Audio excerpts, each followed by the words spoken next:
ये है इंडिया के पुराने इन्वेस्टिंग की दुनिया।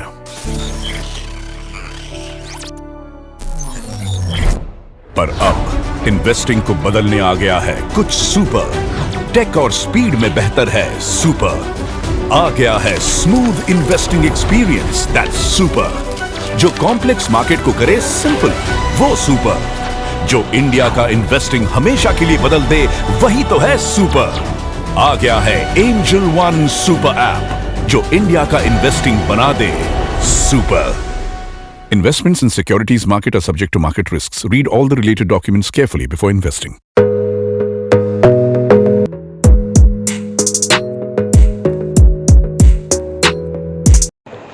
नमस्कार, मेरे YouTube चैनल में आपका स्वागत है। मेरा नाम संदीप है। आज की नई ब्रॉडकास्ट में आपका स्वागत करता हूं। आज के वीडियोस को स्पॉन्सर किया हुआ है एंजल वन। अगर आप डीमेट अकाउंट ओपन करना चाहते हैं तो एंजल वन के साथ जा सकते हैं। यहाँ पर डीमेट अकाउंट बिल्कुल free of cost, life time के लिए बिल्कुल फ्री ऑफ कॉस्ट ओपन हो जाती है। तो आप डीमेट अकाउंट अगर ओपन करना चाहते हैं तो लिंक डिस्क्रिप्शन में अवेलेबल है, आप जा करके एंजल वन के साथ डीमेट अकाउंट ओपन कर सकते हैं। तो चलिए आज का वीडियो स्टार्ट करते हैं। आज के वीडियोज़ में हम SEO डिजिटल मार्केटिंग में उतरने से पहले की क्या क्या चीज़ें हमें ध्यान में रखना होता है, उसके बारे में आपको हम एक्सप्लेन करने वाले हैं। तो इस न्यू ब्रॉडकास्ट में आपको बहुत ध्यान देना है कि हम जब भी डिजिटल मार्केटिंग में उतरूँ तो इस न्यू ब्रॉडकास्ट में यही चीज़ डिफाइन की गई है कि जब आप न्यू डिजिटल मार्केटिंग में जब नए उतरते हैं तो आपको सबसे पहले क्या करना चाहिए और आपको क्या नहीं करना चाहिए। अगर इस चीज़ को फॉलो नहीं करते हो तो आप डिजिटल मार्केटिंग में भी फेल हो सकते हो और एक भारी भरकम नुकसान का भी सामना करना पड़ सकता है। डिजिटल मार्केटिंग में आपको उतरने से पहले आपको बहुत सारी चीज़ों का ध्यान रखना बहुत ज़रूरी है कि सबसे पहले डिजिटल मार्केटिंग में उतरूँ क्यों और हमें डिजिटल मार्केटिंग में उतरना ही क्यों है। क्योंकि आपको अपने अकॉर्डिंग, आपको अपने प्रोडक्ट के अकॉर्डिंग आपको डिजिटल मार्केटिंग में उतरना है कि नहीं उतरना है, ये आपकी प्रोडक्ट और आपकी सर्विस ही डिफाइन कर सकती है। लेकिन हमें पता है, इतना मैंने रिसर्च किया हुआ है कि आप कोई भी प्रोडक्ट हो या फिर कोई भी सर्विस हो, अगर आप डिजिटल मार्केटिंग लेकर के आते हैं तो आपको जो सुविधाएं आपको आसपास या फिर आप अपने ऑफलाइन मार्केटिंग में नहीं कर सकते हो, वो शायद डिजिटल मार्केटिंग में आप कर सकते हो। क्योंकि डिजिटल मार्केटिंग आज के समय में बहुत अच्छी तरह से ऑप्टिमाइज हो चुकी है। तो आपको कोई भी प्रॉब्लम नहीं होनी चाहिए कि आप जो कर रहे हो या फिर आप जब भी डिजिटल मार्केटिंग में उतर रहे हो तो आपको क्या आपको क्या करना चाहिए, नहीं करना चाहिए। तो मेक श्योर कि आपको इस चीज़ का ध्यान रखना है अपने प्रोडक्ट एंड सर्विस के अकॉर्डिंग। आपको डिजिटल मार्केटिंग में उतरना इसलिए है क्योंकि पता है कि आपको पता है कि जब हम आज के 10 साल पहले जाते हैं, 20 साल पहले जाते हैं तो डिजिटल मार्केट उतनी ज़्यादा विख्यात नहीं थी। पर कुछ समय से, ये कुछ 4-5 साल 10 साल से आपको ये चीज़ नज़र आता होगा कि आज के समय में सबके पास फ़ोन हो गया। लेकिन 10 साल पहले किसी के पास फ़ोन नहीं हुआ करता था, डिजिटल नहीं हुआ करते थे। एक ज़्यादा से ज़्यादा संख्या 90 to 80% संख्या जो थी वो डिजिटली नहीं थी। वो सभी के सभी लोग ऑफलाइन ज़्यादा बिलीव करते थे या फिर ऑफलाइन रहते थे, उनके पास इतनी ज़्यादा फंड नहीं होती थी कि फ़ोन को या फिर डिजिटल दुनिया में आप आएँ। लेकिन जब से जियो आई या फिर जब से फ़ोन आया तब से सब ज़्यादा से ज़्यादा रेवोल्यूशन डिजिटल मार्केटिंग में देखने को मिला है। तो लाखों की संख्या में डेली डिजिटली लोग एक्टिव रहते हैं। लाखों क्या, करोड़ों, बिलियन की संख्या में लोग यहाँ पर डेली एक्टिवेट रहते हैं। तो हो सकता है कि आप जो प्रोडक्ट या फिर आप जो भी सर्विस आप लेके आ रहे हो डिजिटल मार्केटिंग में, आप वहाँ पे अच्छा खासा प्रॉफिट गेन कर सकते हो। लेकिन उसमें भी काफ़ी सारी टेक्निकल चीज़ें हैं जो आपको ध्यान रखना होगा, जो आपको इसी चैनल पर फ्री ऑफ कॉस्ट सिखाया जाएगा। तो आपको इस चीज़ का ध्यान रखना है कि हमारे यूट्यूब चैनल को सब्सक्राइब करें, बेल आइकन की हिट जरूर करें और आने वाले फ्यूचर की सभी वीडियोज़ की नोटिफिकेशन को रीड अप करें और रीड करने के बाद आप हर वीडियोस को देखें। क्योंकि यहाँ पर हर चीज़ें फ्री ऑफ कॉस्ट सिखाई जाएगी। आपको मैं इतना प्रॉमिस करता हूँ कि हम किसी भी प्रकार का प्रोडक्ट सेल नहीं करेंगे, हम फ्री ऑफ कॉस्ट देंगे। अगर आपको कोई भी प्रोडक्ट या फिर कोई भी ऑप्शंस आपको समझ में नहीं आती है तो आप हमें कमेंट कर सकते हो। कमेंट मैं अप्रूव करूँगा, क्योंकि कमेंट मेरे को अलाउ नहीं है हमारे चैनल पर, मैं अपने चैनल पर अलाउ नहीं किया हूँ। तो आप कमेंट करोगे, मैं कमेंट को अप्रूव करूँगा। अगर आपकी टॉपिक छोटी है तो 2 से 3 दिन के अंदर आपके टॉपिक्स पे वीडियो आ जाएगी। नहीं तो आपको वीडियोस आपको जैसे अप्रूव हो जाएगा उसके 7 डेज़ के अंदर में आपको मिल जाएगा। हम जल्दी से जल्दी कोशिश करेंगे कि जल्दी से जल्दी हम आपको वीडियोस को आपके पास डिलीवर कर सकूं। तो चलिए हम अपने मेन टॉपिक्स पे वापस आते हैं।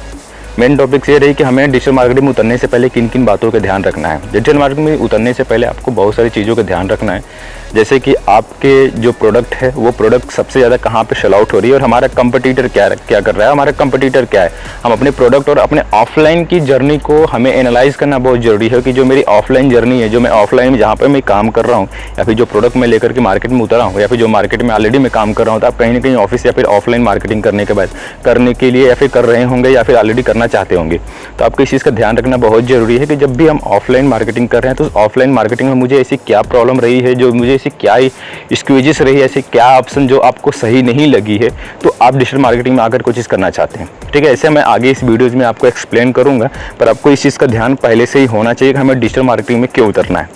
ठीक है, तो सपोज डेट कि मान के चलते मेरी खुद की एक डिजिटल मार्केटिंग कंपनी है, मेरी एक सर्विस है, मैं ऑफलाइन मार्केटिंग नहीं कर सकता हूं क्योंकि मैं डिजिटल मार्केटिंग प्रोवाइड करता हूं। तो डिजिटल मार्केटिंग हम अगर करना चाहते हैं तो मैं world wide digital marketing service दे रहे हैं, तो हमारी प्रोडक्ट जो है या फिर हमारी जो सर्विस है वो वर्ल्ड वाइड काम करती है। तो आपको अपने प्रोडक्ट और सर्विस पे ध्यान रखना होगा कि हमारी जो सर्विस या प्रोडक्ट है, मैं क्या वर्ल्ड वाइड काम कर सकते हैं, क्या सिटी वाइज काम कर सकते हैं क्या, तो वो चीज़ करना चाहिए। अब तो पहले तो क्या फीचर रहती थी कि हमको सिटी डिफाइन करने की, एज डिफाइन करने की चीज़ नहीं होती थी, पर आपको इस चीज़ का ध्यान रखना बहुत ज़रूरी है क्योंकि आप यहाँ पे जब भी आप अपडेट किसी भी प्रकार के करते हो या फिर कुछ भी चीज़ें आप यहाँ पे करते हो तो आपको पूरे वर्ल्ड वाइड में आपको गेन अप मिलता है। अगर आप ऐड वगैरह चलाते हैं, कैंपेन चला रहे हैं, तो हो सकता है किसी एक सिटी से ही सिर्फ आपकी ऐड दिख रही है या फिर किसी स्पेसिफिक चैनल पे ही आपका ऐड दिख रही है जिसको आप डिफाइन किए हुए हैं। पर आप अगर ऑर्गेनिकली काम कर रहे हो, मैं ऑर्गेनिकली यहाँ पे सिखाएंगे और ऐड के थ्रू भी सिखाएंगे। ऐड में आपको पैसा देना होता है, ऑर्गेनिक में पैसा नहीं देना होता है। डिजिटल मार्केटिंग और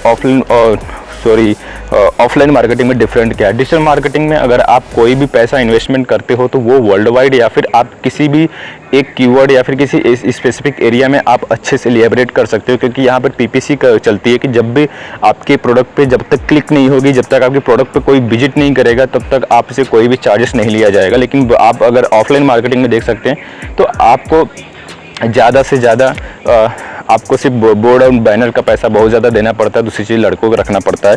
तो आपको वहाँ पर ये चीज़ें और सुविधाएं नहीं मिलती, पीपीसी वाली सर्विसेज नहीं मिल पाती है। तो यहाँ पर सबसे ज़्यादा सर्विसेज जो मिल पाती हैं वो पीपीसी के मिल पाती है। पीपीसी के थ्रू काफ़ी सारे लोग एक्टिव भी हैं, काफ़ी सारे लोग इस पर काम करते हैं और ज़्यादा से ज़्यादा लोग डिजिटल मार्केटिंग में आ रहे हैं।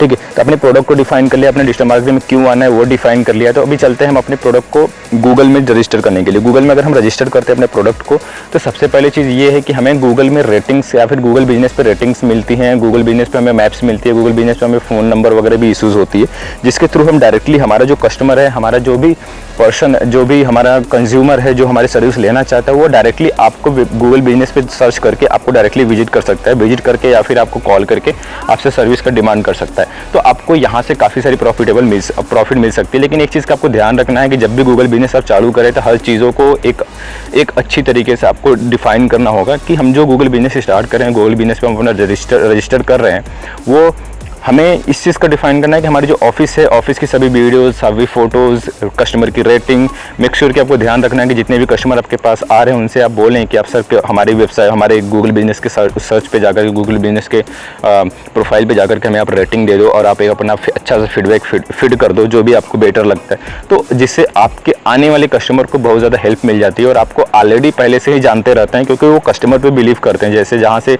10 कस्टमर आपके यहाँ रिव्यू दिए हैं, तो हो सकता है 11 नंबर जो कस्टमर है वो 10 नंबर का रिव्यू जरूर पड़ेगा।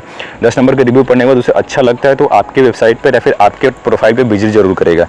ठीक है, विजिट ये हमें होने के बाद सबसे दूसरी चीज़ें, हमें पहले सभी सोशल मीडिया पे जहाँ पे हमें प्रोडक्ट लॉन्च करना है, जिस प्लेटफॉर्म पे हमने प्लेटफॉर्म जस्टिफाई के लिए, क्योंकि आज के समय में बहुत ज़्यादा प्लेटफॉर्म है, तो हमें प्लेटफॉर्म जस्टिफाई हो जाने के बाद हमें सभी प्लेटफॉर्म पर अपनी प्रोफाइल क्रिएट करनी है, प्रोफाइल को ऑप्टिमाइज़ करनी है। ऑप्टिमाइजेशन मैं आपको बताऊंगा। सबसे पहले तो आपको प्रोफाइल क्रिएट कर लेनी चाहिए अपने बिजनेस के नाम पे या फिर अपने ब्रांड के नाम पे, जो भी आपका बिजनेस है, या फिर अपने नाम पे चलाना चाहते हो तो अपने नाम पर भी आप बिजनेस बना सकते हो। ठीक है, प्रोफाइल क्रिएट हो जाने के बाद आपको फिर आप अगर आपको धीरे धीरे आपको इंक्रीमेंट मिलना शुरू हो जाएगा। इंक्रीमेंटिंग अगर मिलती है तो ठीक है, नहीं मिलती तो आपको वहाँ प्रॉपर काम करना होगा, डेली आपको कंटेंट पोस्ट करना होगा, डेली आपको इंगेज होना है कस्टमर के साथ। और मेक श्योर कि आपको इस चीज़ का ध्यान रखना है, बहुत बड़ी चीज़ें हैं कि जो ऑफलाइन मार्केटिंग में वहाँ पे हमें एनालाइज करने का ऑप्शन नहीं मिलता है कि हमारे बोर्ड को कितने लोगों ने देखा, आपको ये चीज़ नहीं पता चल जाती। लेकिन यहाँ पर यहाँ पर आपको आपके बैनर को या फिर आपके पोस्ट को कितने लोगों ने देखा, आप उसे एनालाइज कर सकते हो। तो आपको मेक श्योर कि एनालाइज करते रहना है और अपने प्रोडक्ट को हमेशा अपडेट करते रहना है, जिससे आने वाले फ्यूचर में आपकी प्रोडक्ट कहीं पीछे न रह जाए नोकिया की तरह, ठीक है। तो आपको इस चीज़ का ध्यान रखना बहुत जरूरी है। वैसे आपको बता दूँ, सैमसंग और नोकिया आज के सब नंबर 1 या फिर 1-2 नंबर के बाद तीसरे नंबर पे आती है हमारी एप्पल। हम इसके बारे में भी केस स्टडी लेकर आते हैं, मैं इसके बारे में केस स्टडी भी रीड कर रहा हूँ। पर पहले नंबर पे सैमसंग आती है जो सबसे ज़्यादा मैन्युफैक्चरिंग करती है मोबाइल फ़ोन्स को। नोकिया सबसे ज़्यादा मोबाइल फ़ोन मैन्युफैक्चरिंग करती है, उसके बाद सब आती है एप्पल, ठीक है। यहाँ तक कि एप्पल खुद सैमसंग और नोकिया से अपनी प्रोडक्ट मैन्युफैक्चरिंग करवाता है। तो आपको ध्यान होना चाहिए कि जो हमारे मेन फोकस क्या है, मेन फोकस जो है उस पर हमेशा अपडेट होना है। मुझे हमेशा उस पर ध्यान रखना है कि जो हम प्रोडक्ट सर्विस या ला रहे हैं वो प्रोडक्ट और सर्विस कितनी इफेक्टिव हो सकता है और हम कस्टमर के साथ कितना इंगेज हो सकते हैं।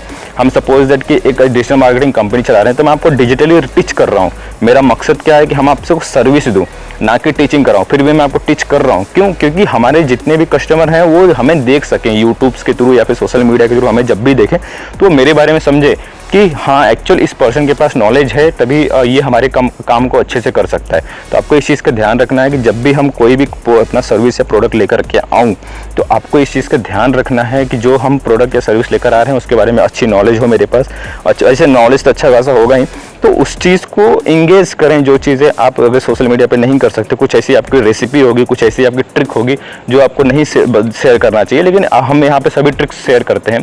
तो आप अगर नहीं शेयर करना चाहते तो नहीं शेयर करें, लेकिन आपको हमेशा करनी चाहिए, हमेशा कंटेंट पोस्ट करनी चाहिए जिससे कस्टमर आपके साथ इंगेज होता है। अगर आपके कस्टमर इंगेजिंग चालू हो चुका है, कस्टमर इंगेज हो रहे हैं, आपकी पोस्ट पर रिएक्शन आना शुरू हो गया, कस्टमर आपसे कनेक्ट होना शुरू कर दिए, आपने प्रोफाइल बना लिया, प्रोफाइल ऑप्टिमाइज कर लिया। प्रोफाइल ऑप्टिमाइजेशन मैं आपको आगे बताऊंगा, वैसे ऑप्टिमाइज कर लेते हो तो ठीक है, नहीं कर लेते तो मैं आगे भी एक्सप्लेन करूंगा, अभी आगे वाली ब्रॉडकास्ट में या फिर वीडियोस के अंदर मैं आपको एक्सप्लेन करूंगा। तो आपको जैसे ही प्रोफाइल ये चीज़ें कंप्लीट हो जाती है, फिर आपको अगर लगता है बेटर कि हमें ई कॉमर्स में जाना चाहिए तो आप हमें वेबसाइट बनाना चाहिए तो आप वेबसाइट भी बना सकते हो। आपका प्रोडक्ट है, कोई ई कॉमर्स प्रोडक्ट है, आप ई कॉमर्स पे लॉन्च करना चाहते हो, ई कॉमर्स पे आप भेजना चाहते हो, ई कॉमर्स के थ्रू आप अपने प्रोडक्ट को सेल आउट करना चाहते हो, तो ई कॉमर्स की वेबसाइट हम ओपन करेंगे।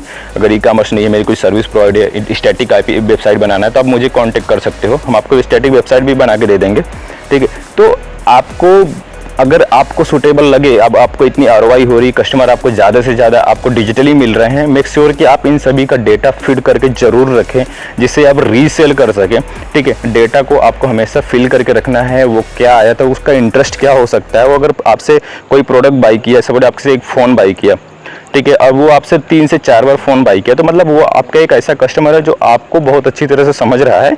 तो आपको उसको समझना बहुत जरूरी है। आपसे उससे इतना ही इंगेज होना जितना कि आप अपने फैमिली से इंगेज होना चाहते हैं। दैट्स इज कि आपको एक रिलेशन क्रिएट करना है, ना कि गर्लफ्रेंड और बॉयफ्रेंड वाला रिलेशन क्रिएट करना है। मैं आपको यहाँ पे चेतावनी देता हूँ, गर्लफ्रेंड बॉयफ्रेंड वाला चीज़ नहीं करना चाहिए आपको रिलेशन। आपको वही रिलेशन मेंटेन करो जो जिस प्रोडक्ट के थ्रू, जिस सर्विस के थ्रू आपसे कनेक्ट हो रहा है। तो सेम आप प्रोफेशनली आप एक दूसरे के साथ कनेक्ट रहें। कनेक्ट होने के बाद उनसे नई नई प्रोडक्ट के बारे में जानकारी भी ले सकते हैं, उनसे पूछ सकते हैं उनकी फीडबैक क्या है इस प्रोडक्ट के बारे में। उस प्रोडक्ट को आप ऑप्टिमाइज भी कर सकते हो, ठीक है। नहीं तो आपको सोशल मीडिया ऑप्टिमाइजेशन करने के लिए आपको वहाँ पे इंगेजमेंट है या फिर आपको वहाँ से रेटिंग और वहाँ की सब कुछ चीज़ें एनालाइज जब करना शुरू कर देंगे तो आपको वहाँ पे खुद सब कुछ चीज़ें मिलना शुरू हो जाती है और आपको इतना समझ में आ जाता है कि मुझे क्या अपडेट करनी है, क्या अपडेट नहीं करनी है, ठीक है। तो मेक श्योर कि आपको इस चीज़ का ध्यान रखना है कि हम जब भी कोई डेटा हमें कस्टमर देता है तो हमें उस कस्टमर की डेटा को सिक्योर और उसे फीड करके अपने डेटा बेस में रखना है ताकि हम उसे रीसेल कर सकूँ, आने वाले फ्यूचर की सभी प्रोडक्ट को भी सेल कर सकूँ। कोई अगर हमें लॉन्चिंग करनी है कोई प्रोडक्ट, हम उसे इन्वाइट कर सकूँ कि मेरे लॉन्चिंग प्रोडक्ट लॉन्चिंग पे वो मेरे यहाँ विजिट करे। विजिट करते हैं तो उनके साथ एक अलग सा रिलेशन बन जाता है। तो आप अलग अलग तरीके का आप सेल्स का यूज़ कर सकते हो, अलग अलग ट्रिक्स यूज़ कर सकते हो, ठीक है। डिपेंड करता है आपकी सर्विस क्या है, आपकी प्रोडक्ट क्या है। अगर आपको स्पेसिफिक किसी प्रोडक्ट पे काम करवाना है, स्पेसिफिक किसी प्रोडक्ट पे आपको वीडियो चाहिए तो आप मुझे कमेंट में कमेंट कर सकते हो। मैं स्पेसिफिक किसी एक प्रोडक्ट पे आपके साथ एंगेज होऊंगा और आपको एक वीडियो जरूर प्रोवाइड करूँगा, ठीक है। हमें अब वेबसाइट बना लिया है, प्रोफाइल वगैरह सब कुछ क्रिएट कर लिया, तो अभी हमें ये चीज़ का ध्यान रखना है कि हमें एनालाइज भी करते रहना बहुत ज़रूरी है और हमारे कंपटीटर क्या कर रहे हैं। जो हमारे कंपटीटर ऑलरेडी जो सोशल मीडिया में है या फिर डिजिटल मार्केटिंग में है वो क्या ऐसा अपडेट कर रहे हैं, क्या वो कंटेंट क्या पोस्ट कर रहे हैं, क्या वो कैसे इंगेज हो रहे हैं कस्टमर के साथ अपने। तो इस चीज़ का ध्यान रखना और उनके कंटेंट को भी आपको रीड करना है और उस कंटेंट के से रीड करते समय आपको ध्यान रखना है कि वो क्या गलतियां किए हैं और आपको उससे बेहतर कंटेंट आप दे सकते हो। तो आप अपने ब्लॉग्स के थ्रू आप उन्हें बेहतर से बेहतर कंटेंट प्रोवाइड करें अपने कस्टमर को, जिससे आपको ऑफलाइन और ऑनलाइन दोनों में रीचेबल अच्छा खासा मिल जाती है। मेक श्योर कि एक डिजिटल मार्केटिंग कंपनी, अगर डिजिटल मार्केटिंग बोले डिजिटल मार्केटिंग इज कि हम ऑनलाइन कस्टमर के साथ इंगेज होते हैं, ऑनलाइन कस्टमर के साथ रिलेशन बनाते हैं। जैसे ही ऑनलाइन हमारे कस्टमर के साथ रिलेशन बनता है तो हम अपनी प्रोडक्ट को सेल आउट कर सकते हैं। ऑफलाइन में भी हम कस्टमर के साथ रिलेशन बनाते हैं, लोग हमें जानते हैं, आसपास के लोग हमें जानते हैं, तभी वो हमारे कस्टमर हमारे शॉप पे आते हैं। तो वैसे ही हमें ऑनलाइन एंगेजमेंट करनी है कस्टमर के साथ। अब हमें इतना कंप्लीट हो जाने के बाद कंप्लीटली हमें एनालाइज करनी है, डेटाबेस को फीड करना है, सिक्योर करना है और हमेशा कस्टमर को सिक्योर फील कराएं कि वो जब भी आपके ऑफिस या फिर आपके शॉप पे आ रहे हैं तो वो हमेशा सिक्योर फील करें और उनको वैसा इन्वायरमेंट दे कि वो आपके साथ इंगेज हमेशा रहें। इन्वायरमेंट ये नहीं कि कुछ भी हो, आप कहीं पे भी कुछ भी कर रहे हो, ऐसा नहीं। आपको इन्वायरमेंट भी एक अच्छा सा क्रिएट करना है, प्रोफेशनल इन्वायरमेंट, ठीक है। अगर प्रोफेशनल प्रोडक्ट है, प्रोफेशनल इन्वायरमेंट क्रिएट करना है। डिपेंड ऑन आपकी सब कुछ सर्विस और आपकी प्रोडक्ट बताती है, आपकी बिजनेस बताती है कि किस इंडस्ट्री में आप हैं। अब ये क्लियर हो जाता है, एनालाइज करना सीख लिए, वेबसाइट बनाना सीख लिए, ठीक है। अब आपको प्रोफाइल बनाना सीख लिए। तो कुछ टिप्स है हमारे तरफ से, मैं आगे की वीडियो में एक्सप्लेन नहीं करना चाहता, इसे बोलने को बहुत कुछ है मेरे पास, पर मैं समझ में नहीं आता कि मैं किस टॉपिक्स को कहाँ से कहाँ लेके जा रहा हूँ। पर इतना समझ में आता है कि जो अभी मुझे करना चाहिए मैं भी क्लियर डिफाइन कर देता हूँ कि हाँ ये चीज़ें ऐसे ऐसे कर सकते हो, ठीक है। तो अगर आप मुझसे यूट्यूब के थ्रू पढ़ रहे हो तो ठीक है, अगर आप मुझसे डायरेक्टली कनेक्ट होना चाहते हो तो आप मुझसे कनेक्ट कर सकते हो, गूगल मीट के थ्रू आप मुझसे कनेक्ट कर सकते हो। हम वहाँ पर भी आपको एलेबरेट कर सकते हैं, बहुत अच्छे से डिटेल बता सकते हैं, ठीक है। तो ये एक्चुअली वीडियो लंबी ना हो इसकी वजह से मैं आपको यहाँ पे एक टिप्स बता देता हूँ। टिप्स ये है कि आपको अपने कस्टमर से इंगेज होने के लिए आपको अपने कंटेंट की हमेशा एनालाइज करना बहुत ज़रूरी है और आपकी कंटेंट जितनी शॉर्ट हो, जितनी इंफॉर्मेटिव हो, उतने ही आपके लिए बेस्ट होता है, ठीक है। तो आपको हमेशा इस चीज़ का ध्यान रखना है। तो चलिए आज का वीडियो अगर आपको पसंद आया तो हमारे चैनल को सब्सक्राइब करें, बेल आइकन हिट करें। अगर आप डीमेट अकाउंट ओपन करना चाहते हैं तो एंजल वन के साथ जा सकते हैं। एंजल वन का लिंक डिस्क्रिप्शन में अवेलेबल है, फ्री ऑफ कॉस्ट आप डीमेट अकाउंट ओपन कर सकते हैं। चलिए बाय बाय।